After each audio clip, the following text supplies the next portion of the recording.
Hi நண்பர்களே, எல்லாரும் எப்படி இருக்கீங்க? நல்லா இருக்கீங்களா? இந்த தனியார் பள்ளிகளிடமிருந்து ஒரு அறிவிப்பு வந்துள்ளது. என்ன அறிவிப்புனா, கட்டாய கல்வி சட்டத்தில் மாணவர்களை சேர்த்ததுல கடந்த 2 ஆண்டுகளுக்கான கல்வி கட்டண பாக்கியை அரசாங்கம் இதுவரை வழங்கவில்லை. சோ இந்த 2021-22 ஆண்டுக்கான கல்வி கட்டண பாக்கி ரூ. 386 கோடி ரூபாயை வழங்குவதற்கான அரசாணை வெளியிட்டும் இதுவரை அந்த தொகை தனியார் பள்ளிகளுக்கு வழங்கப்படவில்லை.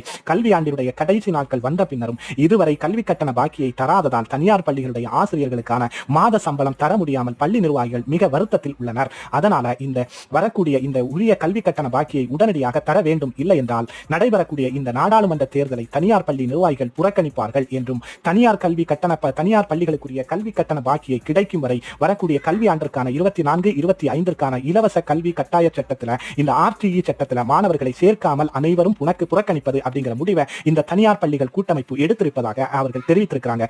ஆதரவு நமக்கு தேவை. நம்முடைய சேனலையும் சப்ஸ்கிரைப் பண்ணுங்க. பாய் பாய்.